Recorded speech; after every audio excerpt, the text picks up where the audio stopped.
안녕하세요. 문근사입니다. 오늘은 사람과 자연과의 상호작용에 대해서 이야기해 보겠습니다. 사람은 주위 환경을 총천연색으로 인식을 합니다.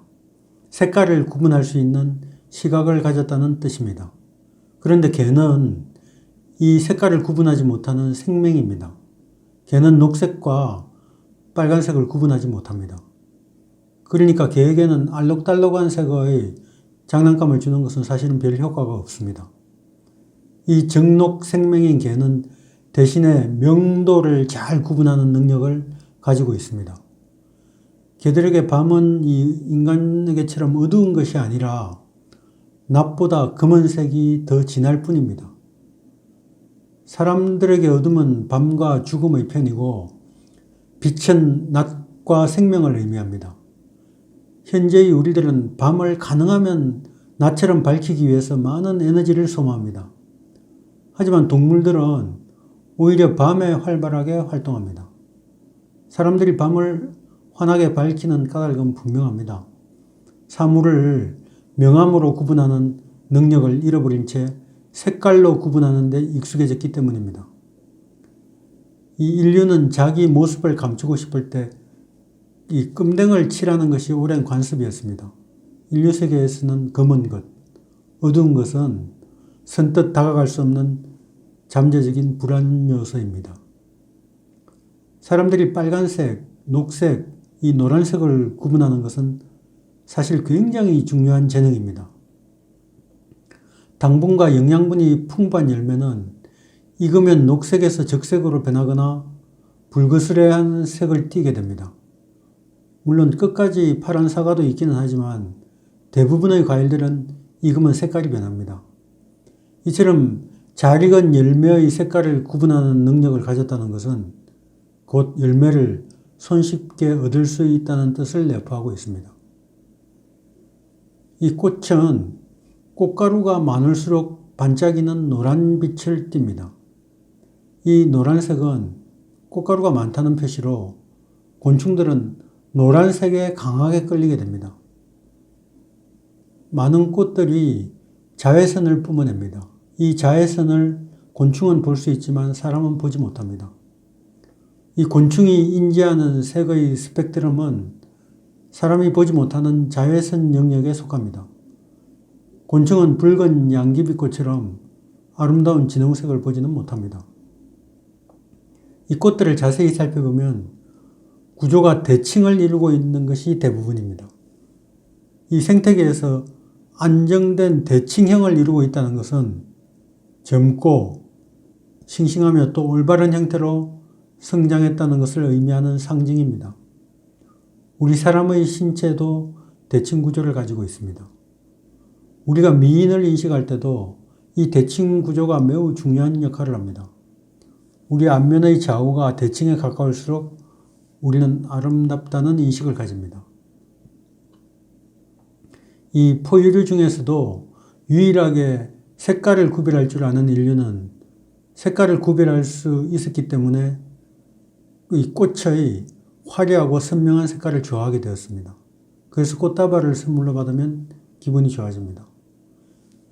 우리나라 충청북도 청원군 두루봉 동굴에서 발견된 구석기 시대의 인류인 홍수아이도 매장될 때 시신 옆에 국화꽃이 뿌려진 흔적이 있었습니다. 현생 인류인 호모사피엔스와 마지막까지 경쟁을 벌였던 네안데르탈인도 장례를 치를 때 죽은 자와 꽃을 함께 묻었습니다. 이처럼 꽃은 오래전부터 인류가 선호하던 식물이었습니다. 이 수많은 흔적들을 살펴볼 때 호모사피엔스는 진화 과정에서 자신과 같은 인류를 무수히 죽였습니다.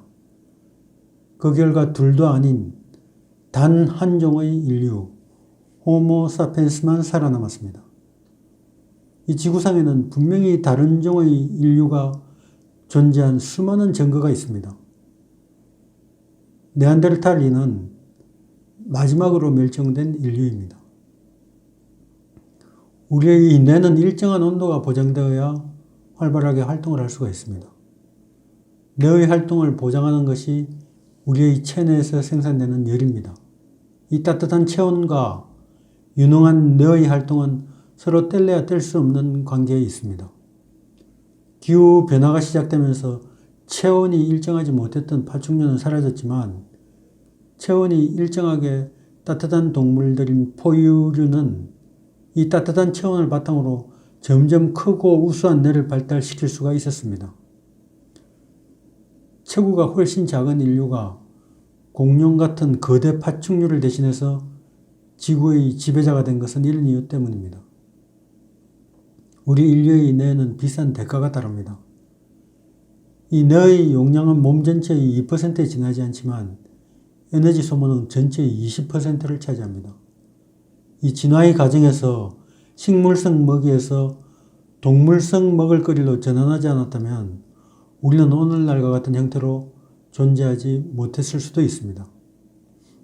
이 조류인 오리는 암컷에 비해서 수컷이 개체수가 훨씬 많습니다. 이 수컷이 많은 이유는 태어날 때부터 수컷이 많이 태어나는 것이 아니라 단순히 수컷이 암컷보다 오래 살기 때문입니다.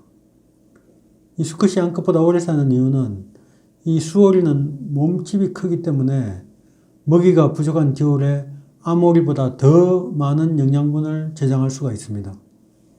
대신 암컷은 이 수컷에 비해서 훨씬 고단한 생활을 합니다. 암오리 가운데 3분의 1이 매일 알을 낳습니다. 즉 이 암컷이 치르는 비용이 수컷에 비해서 훨씬 많은 것입니다. 이처럼 수컷이 화려하게 치장하는 사회에서는 암컷이 고생을 하고 수컷이 죽도록 일하는 사회에서는 암컷은 당당하고 화려한 외관을 뽐내게 됩니다. 몸에 지방이 충분하면 먹이 없이도 상당 기간 생명을 유지할 수 있고 추위에도 대비할 수가 있습니다. 이때 이 지방 축적의 부수 효과로 단백질이 생기게 되는데 영양 공급에 직접 필요가 없는 단백질은 우리 몸에서 털을 자라게 합니다. 털이 무성하게 자랄수록 우리의 이 피부, 이 외피도 두꺼워집니다. 탄수화물은 충분한데 단백질이 부족한 식사를 하면 이 두꺼운 가죽을 만들 수가 없기 때문에 오히려 몸이 뚱뚱해집니다. 이 단백질을 제외한 채식 위주의 식사가 체형을 날씬하게 만들어준다고 생각하기 쉬운데 실상은 그렇지가 않습니다. 이 열대 우림인 아마존의 토질은 식물이 필요로 하는 영양소가 없이 빈약하고 부식토도 많지가 않습니다. 왜냐하면 이 열대성 강우가 짧은 시간에 식물의 영양분을 씻어 내려가 버려서 토양이 영양분을 축적할 시간을 주지를 않습니다. 아마존 원주민들의 숫자가 많지 않은 것은 이 종족을 늘릴 수 있는 지역이 매우 제한되어 있었기 때문입니다. 이 아마존의 환경이 많은 자녀를 기를 만큼 충분한 영양분을 제공하지 않았던 것입니다. 이 아마존은 계절의 변화가 없기 때문에 나무에 나이테도 없습니다. 그런데도 거의 모든 나무의 재질이 아주 단단합니다. 이 목재는 성장 속도가 느릴 때 단단해집니다. 이 아마존의 나무들이 더디 자라는 이유는 성장에 필요한 영양분이 부족하기 때문입니다. 아마존 유역에는 1제곱킬로미터 내에 500종 이상의 다양한 종이 서식합니다.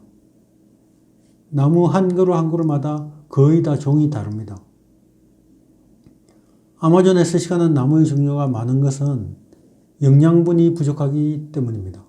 이 종의 다양성이 풍요가 아니라 결핍을 말해준다는 사실은 매우 이채롭습니다. 다양성이 내포하고 있는 의미는 풍요가 아니라 결핍입니다. 우리는 이 하천을 평가할 때 오직 사람과 관련된 기준만을 적용합니다. 이 곤충이나 동물의 생존 환경을 위한 것이 아니라 사람이 수영을 할 수 있을 정도로 깨끗한지가 중요합니다. 이처럼 사람에게 맞춘 기준으로 판단하기 때문에 많은 수생동물들이 위기에 처하게 되었습니다. 이들에게서 오히려 생존 환경과 먹이 자원을 박탈한 것입니다. 또 사람들의 살림 계획은 이 숲을 빽빽하게 조성하는 방향으로 진행을 합니다. 사람들은 나무가 빽빽하지 않은 숲은 이 산림이 파괴되었다고 생각합니다. 그러나 이것은 사람의 관점입니다. 이 숲에 사는 동물과 수없이 많은 식물종들은 이런 행동을 찬성하지 않을지도 모릅니다. 이 생태계는 파괴되어서는 안 되고 더 이상 방해받아서도 안 되고 가능하다면 어떤 침해도 받아서는 안 된다는 이 인간의 생태학적인 입장은 자연의 입장에서 보자면 어쩌면 아주 의의없는 일일 수도 있습니다. 오늘날의 인간들은 자연이 변화할 기미가 보이기만 해도 그 변화를 저지하고 현상 유지를 하기 위해서 개입합니다. 이 올바른 자연 상태라는 것은 과거에도 없었고 지금도 존재하지 않습니다. 왜냐? 자연은 본질적으로 변화무쌍합니다. 지금까지 지구상에 출현한 종의 97%가 멸종되었습니다. 오늘날 우리의 주위에 존재하는 동식물의 세계는 결코 이전부터 내려오던 이 토착적인 자연이 아닙니다. 자연과 생태계는 늘상 변화합니다. 그런데 이 변화를 중지시키려고 노력하는 것이 인간입니다. 이 멸종 위기를 제지하려는 인간의 행동은 거꾸로 자연의 입장에서 보면 자신들의 본성에 어긋나는 개입이 될 수가 있는 것입니다. 오늘은 인간과 자연의 상호작용에 대해서 이야기해 보았습니다. 구독과 좋아요 부탁드리면서 이만 마치겠습니다. 감사합니다. 다음 시간에 뵙겠습니다.